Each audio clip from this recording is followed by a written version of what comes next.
Function. ನೀವೀಗೆಲ್ಲ ಹೇಳೋದು ಚೆನ್ನಾಗಿರಲ್ಲ. ನೀವು ಬರ್ಲಿಲ್ಲ ಅಂದ್ರೆ ಎಲ್ಲರೂ ಬೇಜಾರು ಮಾಡ್ಕೊಂತಾರೆ. ಪ್ಲೀಸ್ ಮೇಡಮ್, ನೀವು ಮಿಸ್ ಮಾಡದೆ ಬರ್ಲೇಬೇಕು.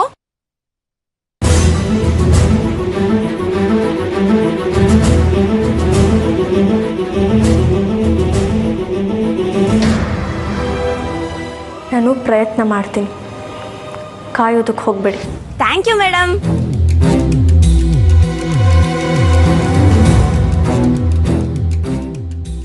ಅರ್ಪಿತಾ ಅವರೇ, ಸ್ವಲ್ಪ ಆಚೆ ಇರ್ತೀರಾ?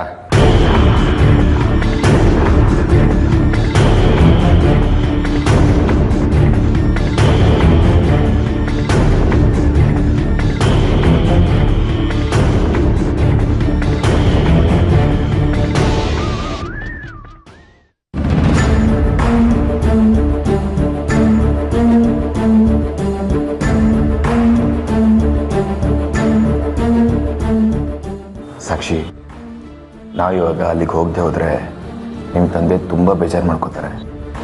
ಪ್ಲೀಸ್ ಸಾಕ್ಷಿ, ಹೋಗಿ ರೆಡಿ ಆಗು ಪ್ಲೀಸ್.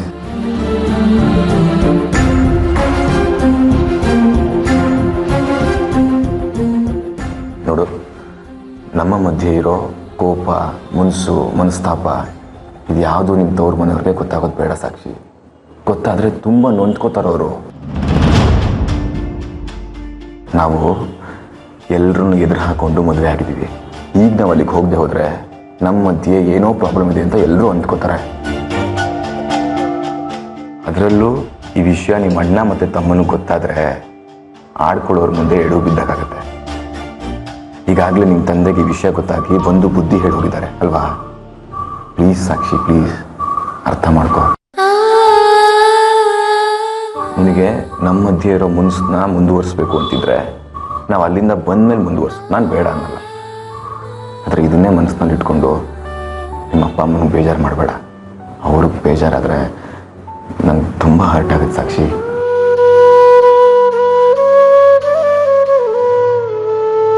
ಸರಿ, ಪೂಜೆಗೆ ಹೋಗೋಣ. ಆದರೆ ಒಂದು ವಿಷಯ, ನೀವು ನಿಮ್ಮ ಪಾಡಿಗಿರಬೇಕು, ನಾನು ನನ್ನ ಪಾಡಿಗಿರ್ತೀನಿ. ನನ್ನನ್ನು ಮಾತಾಡಿಸೋ ಪ್ರಯತ್ನನ ಮಾಡಬೇಡಿ.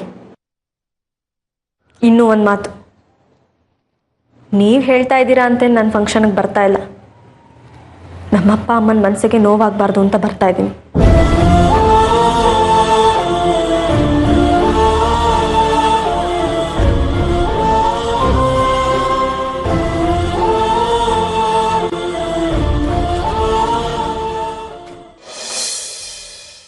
ಆಂಟಿ, ನೀವು ರೆಡಿಯಾಗಿ ನನ್ನ ಜೊತೆಗೆ ಬನ್ನಿ.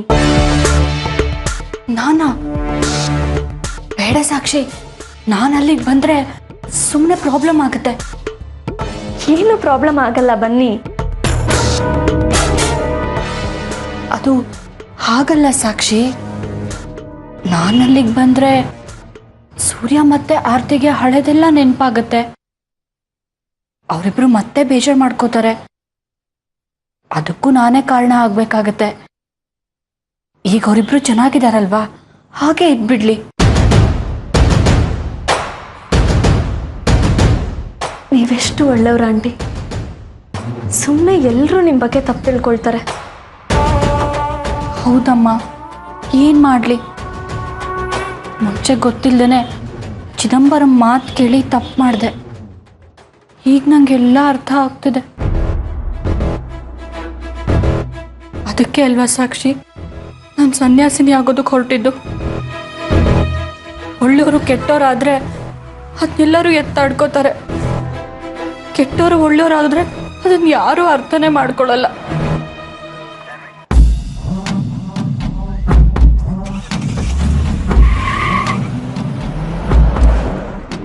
ರಂಜಿತ್ತು ಹಾಗೆ, ಅವರೇ ನನ್ನ ನಂಬಲಿಲ್ಲ. ಇನ್ನು ನಿನ್ನ ತಂದೆ ತಾಯಿ ನನ್ನ ನಂಬ್ತಾರಾ? ನಂಬ್ತಾರೆ ಆಂಟಿ, ಆ ನಂಬಿಕೆ ನನಗಿದೆ. ಬರೀ ನಂಬಿಕೆ ಇದ್ರೆ ಸಾಲದು ಸಾಕ್ಷಿ, ಅರ್ಥ ಮಾಡ್ಕೊಳ್ಳೋ ಮನಸ್ಸಿರಬೇಕು. ನಾನು ಹಿಂದೆ ಹೇಗಿದ್ದೆ ಅನ್ನೋದಕ್ಕಿಂತ ಮುಂದೆ ಹೇಗಿರ್ತೀನಿ ಅನ್ನೋದು ಮುಖ್ಯ ಆಗತ್ತೆ. ನಿಮ್ಮ ಮನೇಲಿ ನಿನ್ನಷ್ಟು ತಿಳುವಳಿಕೆ ಇರೋರು ಬೇರೆ ಯಾರೂ ಇಲ್ಲ ಬಿಡು ಸಾಕ್ಷಿ. ಅದಕ್ಕೆ ನನ್ನನ್ನು ಎಲ್ಲರೂ ನಂಬೋ ತನಕ ನೀನು ನಿಮ್ಮಪ್ಪ ಅಮ್ಮಂಗೆ ನಾನು ನಿಮ್ಮ ಮನೇಲಿರೋ ವಿಷಯನ ಹೇಳಕ್ಕೆ ಹೋಗಬೇಡ. ಯಾಕೆ ಹೇಳಬಾರ್ದು? ಅದರಲ್ಲೇನು ತಪ್ಪಿದೆ? ನೀವು ನನ್ನ ಸಪೋರ್ಟ್ಗಿದ್ದೀರಾ ಅಂತ ಅವ್ರಿಗೆ ಗೊತ್ತಾದರೆ ತುಂಬ ಖುಷಿ ಪಡ್ತಾರೆ. ಅಯ್ಯೋ ಸಾಕ್ಷಿ, ನಿನ್ನ ಹೇಳೋದೇ ಗೊತ್ತಾಗ್ತಿಲ್ಲ. ಆರ್ತಿ ಅವ್ರಿಗೆ ನನ್ನ ಕಂಡ್ರೆ ಆಗೋದೇ ಇಲ್ಲ. ನಾನೇನಾದರೂ ಇವತ್ತು ಅಲ್ಲಿಗೆ ಬಂದರೆ ಅಲ್ಲಿ ವಾತಾವರಣ ಎಲ್ಲ ಹಾಳಾಗಿ ಹೋಗುತ್ತೆ, ಪೂಜೆ ಕೂಡ ನೆಮ್ಮದಿಯಾಗಿ ನಡೆಯಲ್ಲ. ಪ್ಲೀಸ್ ನನ್ನ ಮಾತು ಅರ್ಥ ಮಾಡ್ಕೊಮ್ಮ. ಸರಿ, ನೀವು ನಮ್ಮ ಮನೇಲಿರೋ ವಿಷಯನ ನಾನು ಯಾರಿಗೂ ಹೇಳಲ್ಲ, ಓಕೆನಾ? Thanks Sakshi, thank you so much. ಸರಿ ತಿರುಗು, ರೆಡಿಯಾಗು.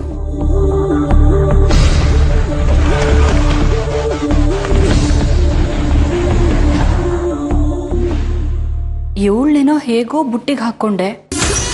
ರಂಜಿತ್ ಒಬ್ಬ ಬಾಯಿ ಬಿಡದೆ ಇದ್ರೆ ಸಾಕು.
ಏನು ಹಾಗೆ ನೋಡ್ತಾ ಇದ್ದೀರಾ? ದಿನೇ ದಿನೇ ನೀವು ಚಿಕ್ಕವರಾಗ್ತಾ ಇದ್ದೀರಾ.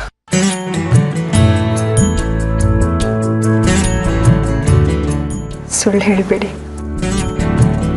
ಸತ್ಯವಾಗಲ್ಲ. ಹೇಗೆ ನೀವು ಇಷ್ಟೊಂದು ಸುಂದರವಾಗಿರೋದಕ್ಕೆ ಸಾಧ್ಯ?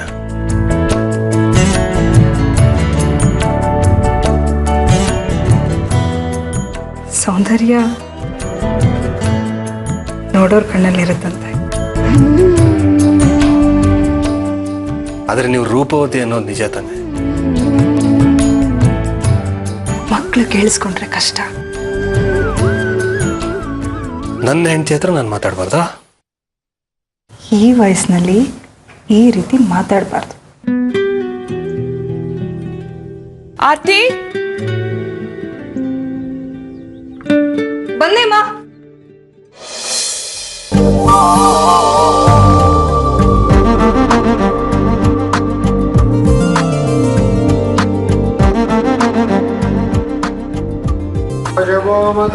ಪುರೋಹಿತ್ರೆ, ಪೂಜೆಗೆಲ್ಲ ರೆಡಿ ಆಯ್ತಾ? ನೀವು ಗಂಡ ಹೆಂಡತಿಬ್ರು ಮನೆ ಮೇಲೆ ಕುತ್ಕೊಂಡ್ರೆ ಸಂಕಲ್ಪ ಮಾಡಿ ಪೂಜೆ ಶುರು ಮಾಡೋದೆ. ಪುರೋಹಿತ್ರೆ, ನಾನು ಹೇಳಿದ್ರೆ ನೆನಪಿದೆ ತಾನೆ? ಅಮ್ಮ, ಪುರೋಹಿತರನ್ನು ಇನ್ವಾಲ್ವ್ ಮಾಡ್ಕೊಂಡಿದ್ಯಾ? ನೀವಿಬ್ರು ಕೊಟ್ಟಿರೋ ಜವಾಬ್ದಾರಿಗೆ ನನಗೆ ಯಾರ್ಯಾರು ಕೈಕಾಲು ಇಡ್ತಿದ್ದೀನಿ ಗೊತ್ತಾ? ನಿರುಷಾ, ಹೇಳಿ ಅಜ್ಜಿ. ನಾನು ಹೇಳ್ಕೊಟ್ಟಿರೋದೆಲ್ಲ ನೆನಪಿದೆ ತಾನೆ? ಹಾ, ಯಾರ್ಗ ಆಂಟಿ ಈ ಫೋಟೋ? ಆಂಟಿ ಅಲ್ವೇ ಅಜ್ಜಿ?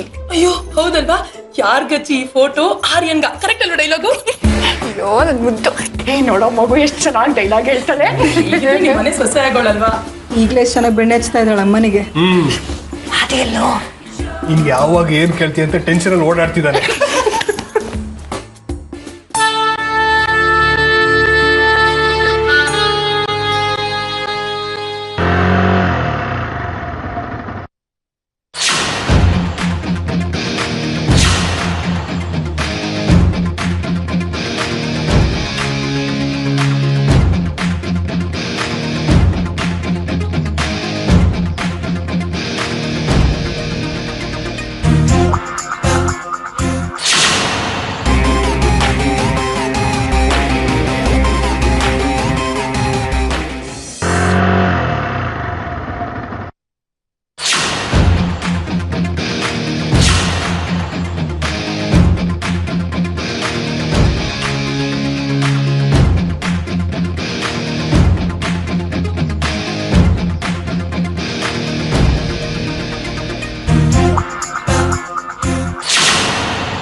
ಯಾಕೋ ಬಂದೆ?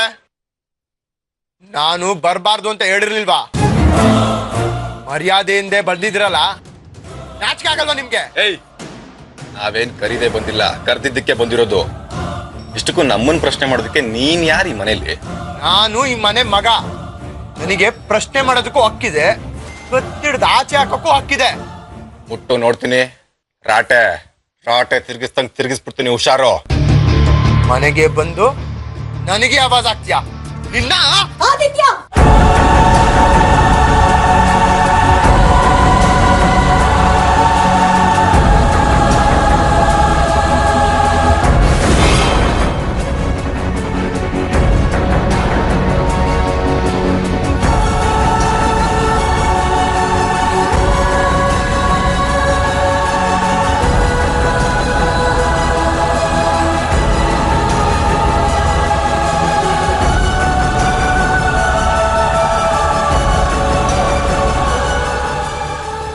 ನೀನ್ ಹೇಗೆ ಈ ಮನೆಗೆ ಮಗನೋ ಹಾಗೆ ನಾನು ಈ ಮನೆ ಮಗಳು.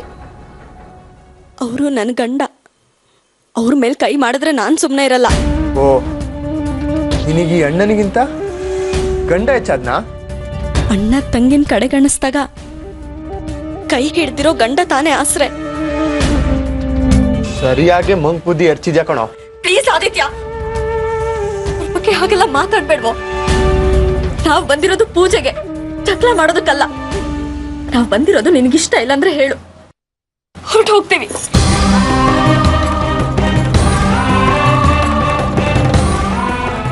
ಹೊರಡು ಅಂತ ಹೇಳೋದಕ್ಕೆ ಕರೆದಿರೋದು ಅವನಲ್ಲ, ನಾನು.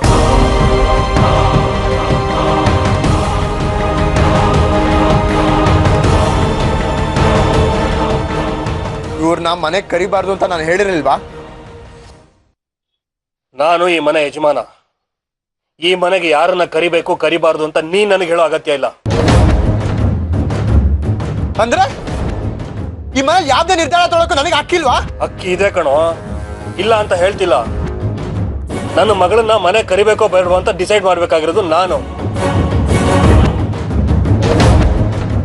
ಮನೆ ಮಗಳನ್ನ ಮನೆ ಕರೆದೆ ಮನೇಲಿ ಪೂಜೆ ಮಾಡೋದು ಮನೆಗೆ ಶ್ರೇಯಸ್ಸಲ್ಲ.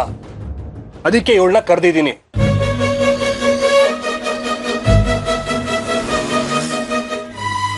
ನೋಡು ಅದಿ, ಮನೆ ಮಗಳು ಅಳಿಯ ಮನೆ ಬಾಗ್ಲಿಗೆ ಬಂದಾಗ ಅವ್ರಿಗೆ ಅವಮಾನ ಮಾಡೋದು ಸರಿಯಲ್ಲ. ಪೂಜೆಗೆ ಬಂದಿದ್ದಾರೆ, ದಯವಿಟ್ಟು ಹಳೆದನ್ನೆಲ್ಲ ಮತ್ತು ಸುಮ್ಮನೆ ಇದ್ಬಿಡೋ.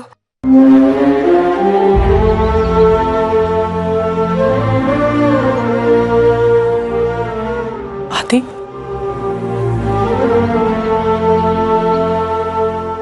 ಇವತ್ತು ನಮ್ಮ ಮದುವೆ ಮಾತುಕತೆ ಕಣೋ. ಮೊದಲು ಅದು ಡಿಸೈಡ್ ಆಗ್ಲಿ. ಈಗ ನೀನು ಇದನ್ನೇ ದೊಡ್ಡದ್ ಮಾಡಿದ್ರೆ ಹೇಗೆ ಹೇಳು? ಪ್ಲೀಸ್ ಕಣೋ, ಈ ವಿಷಯನ ಇಲ್ಲಿಗೆ ಬಿಟ್ಬಿಡು. ನನಗೋಸ್ಕರ ಆದ್ರು ಪ್ಲೀಸ್.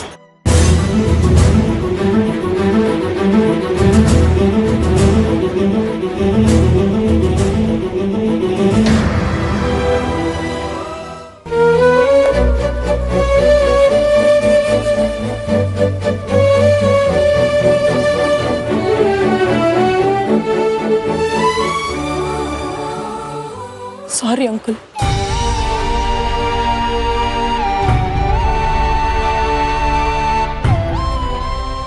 ರಂಜಿತ್, ಬೇಜಾರು ಮಾಡ್ಕೋಬೇಡಿ. ಅವ್ರಿಗೆ ಸ್ವಲ್ಪ ಮುಂಗೋಪ ಜಾಸ್ತಿ, ನಿಮಗೆ ಗೊತ್ತಲ್ಲ. ಪರವಾಗಿಲ್ಲ, ಬನ್ನಿ ಒಳಗೆ ಪ್ಲೀಸ್.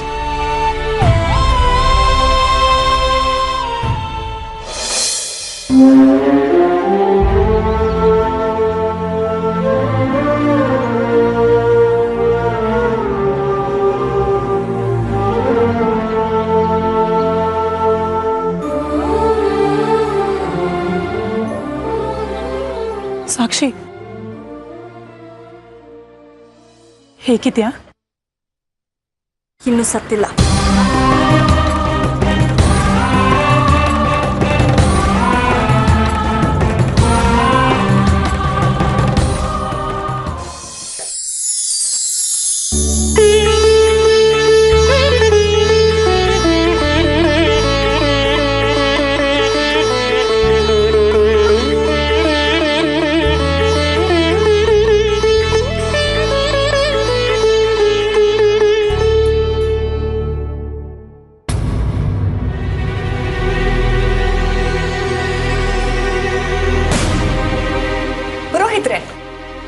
ನೋಡಕ್ ಹೇಳಿದ್ನಲ್ಲ, ನೋಡಿದ್ರಾ? ಹಾಂ ನೋಡಿದ್ದೀನಿ, ಫೋಟೋನೂ ತಂದಿದ್ದೀನಿ, ತಗೊಳ್ಳಿ. ಜಾತಕ ಇಬ್ಬರದು ತುಂಬ ಚೆನ್ನಾಗಿ ಹೊಂದಾಣಿಕೆ ಆಗಿದೆ. ಆಹಾ, ಹುಡುಗಿ ಎಷ್ಟು ಚೆನ್ನಾಗಿದ್ದಾಳ. ನಿರುಷ, ಈ ಹುಡುಗಿ ಫೋಟೋ ನೋಡು, ಎಷ್ಟು ಚೆನ್ನಾಗಿದ್ದಾಳೆ. ಅಜ್ಜಿ, ಹುಡುಗಿ ಮಾತ್ರ ಸೂಪರ್ ಆಗಿದ್ದಾಳೆ. ಯಾರ್ಗೆ? ಆರ್ಯನ್ಗ? ಆರ್ಯನ್ಗಲ್ಲ ಕಣೆ, ನಮ್ಮ ಆದಿತ್ಯನಿಗೆ.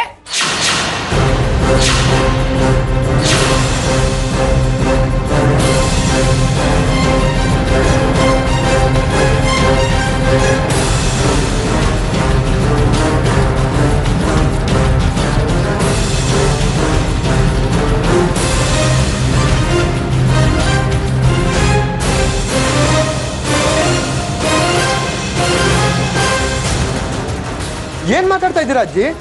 ನಾನು ನಿರೋಷನೇ ಮದುವೆ ಆಗೋದು ಅಂತ ಗೊತ್ತಿದ್ರು ಹೀಗೆ ಹೇಳ್ತಿದ್ದೀರಲ್ಲ? ನಾನ್ ನಿನಗೆ ನಿರುಷನ್ ಜೊತೆನೆ ಮದುವೆ ಮಾಡ್ಬೇಕು ಅಂತ ಕಾಯ್ತಾ ಇದ್ದೆ. ಆದ್ರೆ ನೀನು ಅವ್ರ ತಂದೆ ಏನ್ ಮಾಡ್ತಾ ಇದಾರೆ, ಎಲ್ಲಿದ್ದಾರೆ ಅನ್ನೋ ಸುಳಿವೇ ಗೊತ್ತಿಲ್ಲದೆ ಏನೋ ಆಗಿದ್ಯಾ. ಅದಕ್ಕೆ ನಾನು ಈ ತೀರ್ಮಾನ ತಗೊಂಡಿದ್ದು. ಅಜ್ಜಿ ಅವ್ರು ಇಲ್ಲಿಲ್ಲ, ಬೇರೆ ಕಂಟ್ರಿಲಿ ಇದ್ದಾರೆ. ಈಗ ಸಡನ್ ಆಗಿ ಕರ್ಕೊಂಬ ಅಂದ್ರೆ ನಾನು ಹೇಗೆ ಕರ್ಕೊಂಬರ್ಲಿ ಹೇಳಿ? ಅಡ್ರೆಸ್ ತಿಳ್ಕೊಂಡಿದ್ರೆ ಗೊತ್ತಾಗ್ತಾ ಇತ್ತು. ಅಜ್ಜಿ ಅಡ್ರೆಸ್ ಗೊತ್ತಿದ್ರೆ ಎಷ್ಟೊತ್ತಂಗ ಕಾಯ್ತಾ ಇದ್ನಾ? ಕರ್ಕೊಂಬಂದು ನಿಮ್ ಮುಂದೆ ನಿಲ್ಸ್ತಿದ್ದೆ. ಇದಾರೆ ತಾನೇ ಅವ್ರ ತಂದೆ. ಅವ್ರು ಏನ್ ಮಾಡ್ತಾ ಇದಾರೆ, ಎಲ್ಲಿದ್ದಾರೆ ಅಂತ ಗೊತ್ತಿಲ್ಲ ಅಂದ್ರೂ ಪರವಾಗಿಲ್ಲಪ್ಪ. ಅವ್ರ ತಂದೆ ಹೆಸರಾದ್ರೂ ಹೇಳೋ.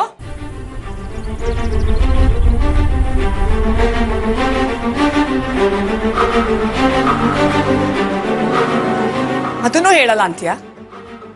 ಅವ್ರ ತಂದೆ ತಾಯಿ ಯಾರು, ಅವಳ ಕುಲ ಗೋತ್ರ ಏನು ಅಂತ ತಿಳ್ಕೊಳ್ದೆ ಅವಳನ್ನ ನಮ್ಮನೆ ಸೊಸೆ ಮಾಡ್ಕೊಳಕ್ ಆಗಲ್ಲ.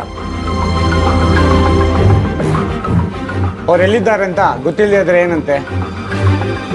ನಿರೋಷ್ ಆಗಿ ಅವ್ರ ತಂದೆ ಯಾರು ಅಂತ ಗೊತ್ತಿರುತ್ತೆ. ನೋಡ ಆದಿತ್ಯ, ಈಗ ಹೆಣ್ಣಿನ ಬಗ್ಗೆ ಆಗ್ಲಿ ಗಂಡಿನ ಬಗ್ಗೆ ಆಗ್ಲಿ ಹಿಂದೆ ಮುಂದೆ ತಿಳ್ಕೊಳ್ಳದೆ ಮದುವೆ ಆಗೋದು ತಪ್ಪು. ನೀವ್ ಸುಮ್ನೆ ರೀ. ನಿಮ್ ಕೆಲ್ಸ ಎಷ್ಟಿದೆಯೋ ಅಷ್ಟು ನೋಡ್ಕೊಳ್ಳಿ, ನಮ್ ವಿಷಯ ಕಲೆ ಹಾಕ್ಬೇಡಿ. ಆದಿ, ನಾಳೆಗೆ ಬಿಗಿ ಹಿಡಿದು ಮಾತಾಡು. ಅವರು ನಮ್ಮನೆ ಪುರೋಹಿತರು. ಅವ್ರ ಬಗ್ಗೆ ಈಗೆಲ್ಲ ಮಾತಾಡಿದ್ರೆ ನಾನ್ ಸುಮ್ನೆ ಇರಲ್ಲ. ಮತ್ ಇನ್ನೇನಜ್ಜಿ, ಅವ್ರ ಬಾಯಿ ಬಂದಂಗೆ ಮಾತಾಡ್ತಿದಾರೆ, ಕೇಳ್ಕೊಂಡು ಸುಮ್ನೆ ಇರ್ಬೇಕಾ ಸರ್?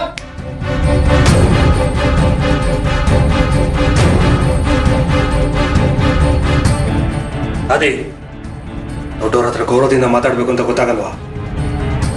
ದೊಡ್ಡೋರು ದೊಡ್ಡೋರ್ ತರ ನಡ್ಕೊಂಡ್ರೆ ಗೌರವ. ಅದಿ, ಅವರು ಈ ಮನೆಗೆ ಗುರುಗಳ ಸಮಾನ.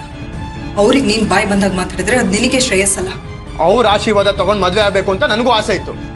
ಆದ್ರೆ ಅವ್ರು ಮಾತಾಡಿದ ರೀತಿ ನನಗೆ ಇಷ್ಟ ಆಗ್ಲಿಲ್ಲ. ನನ್ ಲೈಫ್ ಬಗ್ಗೆ ಮಾತಾಡೋದಕ್ಕೆ ಅವ್ರು ಯಾರು? ನಿರೋಷನ್ ತಂದೆ ವಿಚಾರ ಇವಾಗ ಬೇಕಿತ್ತ? ಅವಳಿಗೆ ಅಪ್ಪ ಇಲ್ಲ ಅಂದ್ರೆ ಮದ್ವೆ ಆಗಲ್ವಾ? ಎಷ್ಟೋ ಜನ ಅನಾಥರಿದಾರಪ್ಪ, ಅವರೆಲ್ಲ ಮದ್ವೆ ಆಗಲ್ವಾ? ಅವ್ರಿಗೆಲ್ಲ ಅಪ್ಪ ಅಮ್ಮ ಇದ್ದಾರಾ? ಅನಾಥ ಯಾರು ಮದುವೆ ಆಗ್ಬಾರ್ದು ಅಂತ ನಾ ಹೇಳಿಲ್ಲಪ್ಪ. ನಿರುಷಾಗೆ ತಂದೆ ಇದ್ದು ಅವರ ಅನುಪಸ್ಥಿತಿಯಲ್ಲಿ ಮದುವೆ ಆಗೋದು ನನಗಿಷ್ಟ ಇಲ್ಲ. ಅದೂ ಅಲ್ಲದೆ ತಾಯಿ ತಂದೆ ಯಾರು ಅಂತ ತಿಳ್ಕೋಬೇಕು ಅನ್ನೋದೇ ನಮ್ಮ ಆಸೆ. ನಿಮ್ಮ ಆಸೆಗಳಿಗೆ ನಾನು ಸೊಪ್ಪಾಕಕ್ಕಾಗಲ್ಲ. ನೀವು ಒಪ್ಪಿದ್ರು ಸರಿ, ಬಿಟ್ರು ಸರಿ, ನಾನು ನಿರೋಷನೇ ಮದ್ವೆ ಆಗೋದು. ಅವಳ ಬಗ್ಗೆ ಎಲ್ಲರಿಗೂ ಚೆನ್ನಾಗಿ ಗೊತ್ತಲ್ವಾ? ಅಷ್ಟು ಸಾಲದ ಈ ಮನೆ ಸೊಸೆ ಆಗಕ್ಕೆ? ಸಾಲದು. ಸಾಕ್ಷಿ ಮದುವೆ ನಾವು ಅನ್ಕೊಂಡಾಗ ಆಗ್ಲಿಲ್ಲ. ಹಾಗಾಗಿದ್ದಕ್ಕೆ ನಮ್ಗೆ ಯಾವ ಬೇಜಾರು ಇಲ್ಲ. ನೀನು ಈ ಮನೆ ಹಿರಿ ಮಗ ಕಣು. ನಿನ್ನ ಮದುವೆ ಯಾವುದೇ ಕುಂದು ಕೊರತೆಗಳಿಲ್ಲದೆ ಆಗಬೇಕು ಅನ್ನೋದು ನಮ್ಮ ಆಸೆ.